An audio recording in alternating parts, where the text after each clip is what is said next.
मोक्ष। यूनान का एक विख्यात ज्योतिषी एक बार रात में आकाश के तारों का अध्ययन करता हुआ चला जा रहा था। अचानक चलते चलते वो एक कुएं में गिर पड़ा। कुएं पर पाट नहीं रखे थे। उसकी आंखें आकाश में अटकी थीं और वह चांद तारों का अध्ययन कर रहा था। कुएं में गिरते ही वो कुएं के अंदर से जोर जोर से चिल्लाने लगा। कुएं के पास के ही झोंपड़े से एक गरीब बुढ़िया ने आकर उस ज्योतिषी को बमुश्किल कुएं में से बाहर निकाला। वो यूनान का सबसे बड़ा ज्योतिषी था। उसके राज्य के सम्राट भी उसके द्वार पर आते थे। उसने बुढ़िया का बहुत बहुत धन्यवाद किया और कहा, देख, तुझे पता नहीं है कि तुझे सौभाग्य से किसको बचाने का अवसर मिला है। मैं यूनान का सबसे बड़ा ज्योतिषी हूँ। मैं तारों और नक्षत्रों की गतिविधियों और मनुष्य के भाग्य से उनके संबंध में मुझसे बड़ा कोई भी जानकार इस पृथ्वी पर नहीं है। बड़े से बड़े सम्राट भी मेरे पास आते हैं। मेरी फीस भी बहुत ज्यादा है, लेकिन तूने मुझे बचाया है तो तेरा भाग्य मैं बिना फीस के देख दूंगा। तू कल आ जाना। वो बुढ़िया हंसने लगी। ज्योतिषी ने उस बुढ़िया से पूछा, माई, तू हंस क्यों रही है?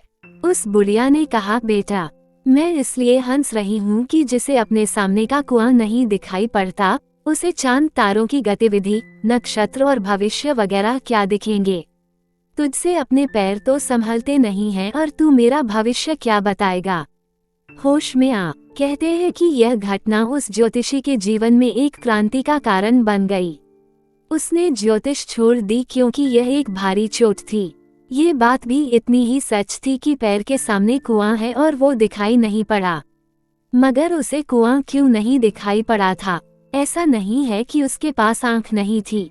उसके पास आंख थी, मगर आंख दूर के तारों पर अटकी थी। यही हमारे आदर्शवादी की भ्रांति है। उसकी आंख दूर के तारों पर अटकी है। आदर्शवादी सदैव कहता है मोक्ष पाएंगे।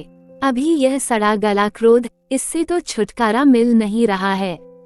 ये सड़ा गला काम, इससे भी तो छुटकारा नहीं मिल पा रहा है। और कहते हैं कि मोक्ष पाएंगे, बैकुंठ जाएंगे। हमारी आंखें बड़े दूर के आकाश पर लगी हैं और उसकी वजह से रोज रोज गड्ढों में गिर रहे हैं।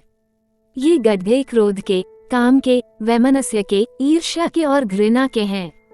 संत महात्मा फरमाते हैं, आंखें लौटा लाओ जमीन पर, जहाँ चलना है आंखें वही होनी चाहिए। अर्थात इस क्षण में ही आंखें होनी चाहिए, क्योंकि गड्ढे यहाँ हैं। और सारे गड्ढों से तुम बच जाओ तो उसी बचाव का नाम मोक्ष है।